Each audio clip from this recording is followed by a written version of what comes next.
I want to talk today about how to say you're sorry.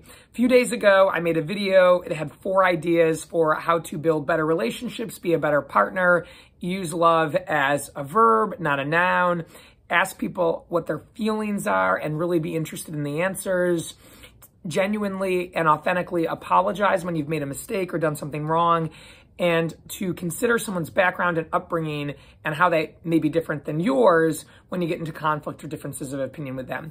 Got a few messages after I made that video about the I'm sorry part. How do we apologize? And actually, this is really timely for me right now because recently I did have to apologize to a prospective client of mine. Not sure if she will see this video or not, but I dropped the ball and made a mistake and messed up, and did have to practice some of these concepts around saying I was sorry for that. And I want people to know that how we apologize and how we say we're sorry does say a lot about us. And so it's important that if we care about the person that we've hurt or we've offended or that we don't feel that we've been good to, we do figure out how to say we're sorry in a way that we're proud of. And so these people that sent me these messages were asking for a little more specifics or details or, hey, here's the situation.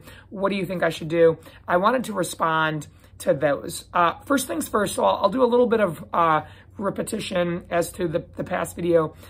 It's important that you're specific when you apologize. I do see a lot of people say, oh, sorry, but they don't really act like they mean it. And talking about what you did and sort of even verbally saying the where, the when, the why, the how, that's important. Hey, I'm sorry for being late to our appointment this past Saturday. I know I was supposed to be there at 5 o'clock and I didn't show up till 5:25.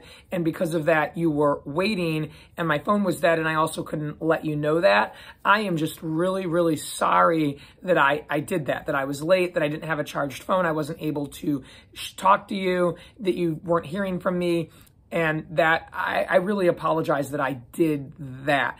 Instead of saying, I'm sorry for Saturday, I'm sorry for last night, I'm sorry for what was done in the past, really important that we're specific and we actually say out loud why we're apologizing. And that's so that the other person can hear it and that they know that we know what we did and that it was significant, it was a big deal. Number 2, I talked a little bit about really talking through how this must have made the other person felt. And so saying in this example that I just used, I've got to imagine it was so frustrating to not be hearing from me, to be waiting. You probably felt like I disrespected your time, or I've heard that you said you felt like I disrespected your time. It sounds like you felt very alone by yourself. You felt like you care about the relationship more than me. I am just so sorry that my actions led to that, and I'm so sorry that I caused that.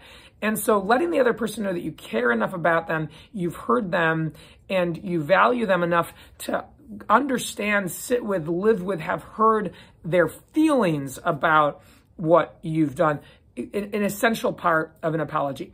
This was something I didn't say in the video before, but I really recommend doing, and that's to find a way to make your apology in person if you can. Email and text message is not as effective as calling someone up over the telephone or finding them in person so you can look them in the eye or they can hear the tone and the tenor of your voice and they can really feel that you're not just blowing it off, you're not just making excuses, but that you are sincere in what you're saying and you care about them and that you're not going to let it happen again. So I would say as a third thing, be in person if you can, without a doubt. Another thing that I talked about was to identify a course of action or your plans to behave differently in the future. Make a commitment and mean your commitment and be prepared to keep that commitment over how you're going to ensure this isn't going to happen again. And so in the video the other day, I gave some examples. Hey, I'm going to set an alarm on my phone. I'm going to set a reminder. I'm going to put this on a calendar. I'm going to put it on both my calendars, my work and my personal calendar.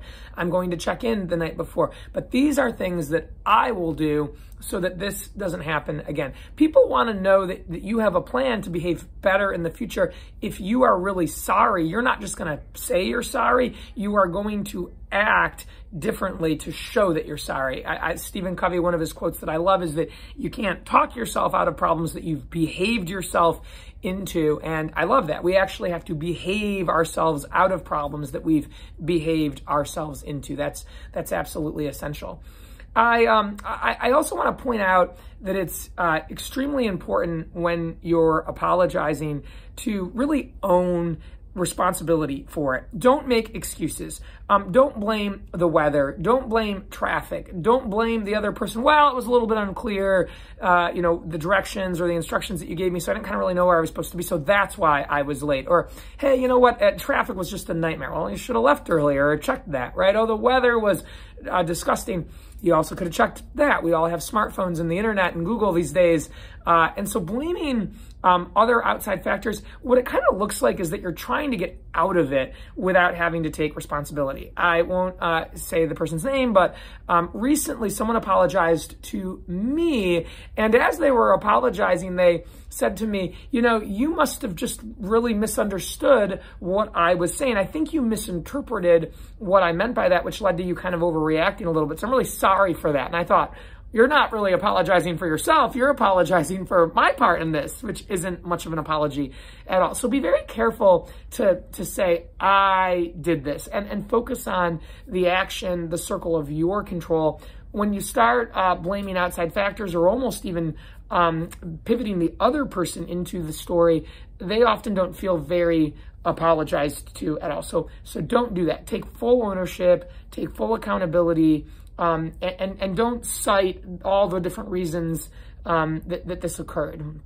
Another thing when it comes to making your apology genuine and sincere is to talk about the value you place in the relationship. Hey, you mean so much to me, and I really care for you. And so I want you to know that this is a one-time thing, or this is just really uncharacteristic of how I want to be in the relationship. I want you to know that I don't plan on this happening again.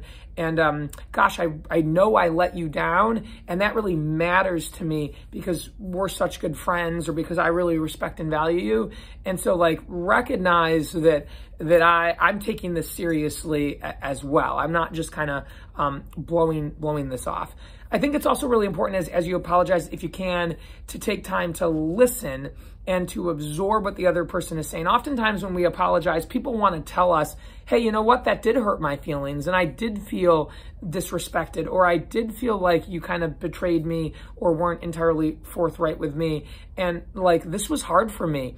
And sometimes when we try to brush that off and just sort of blow past it, and we sort of say, okay, I got it, I don't want to talk about it, but I am sorry, it makes it seem like we can't hold space for the other person's pain. And so be willing to do as much listening and learning as you are talking and explaining. If you're not willing to hear the other person's side and sort of sit in their pain with them, they might get the idea that you don't really feel, again, sorry for what you've done.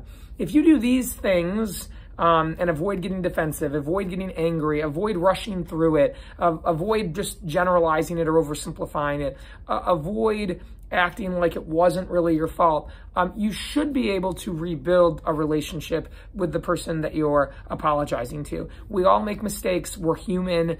It would be unfair or just inaccurate for us to think that we're going to go through years of our lives or relationships with people and not screw up and not do things that bother other people. Other people may be bothered by things we did that we wouldn't be bothered by. Sometimes that's a hard part of apologizing, is you're apologizing for something that wouldn't have hurt you or doesn't hurt you, but did hurt the other person, and that should matter to us. And so take the time to really think about that, consider that, hold space for that as you're apologizing. And if you do that and you mean it, you really truly feel it in your heart, you're not just saying it or following these steps because you want to get out of it and you're eager for things to return to normal, but you really in your heart feel genuinely sorry, these steps should help you be able to move forward and build a healthier, better relationship with the person that you're in front of. Oftentimes people tell me that if they can solve conflict with a person, they can work through something tough, the relationship is stronger after that than it was before. I've seen the same thing with clients in my own relationships. And so don't despair. Know that there is hope that you're going to end up better than you started. With that, everybody make a great day. And if you've got someone to go apologize to, let me know how it goes. I'd love to hear comments, feedback as to how these conversations are playing out in the world today. Everyone make a great day.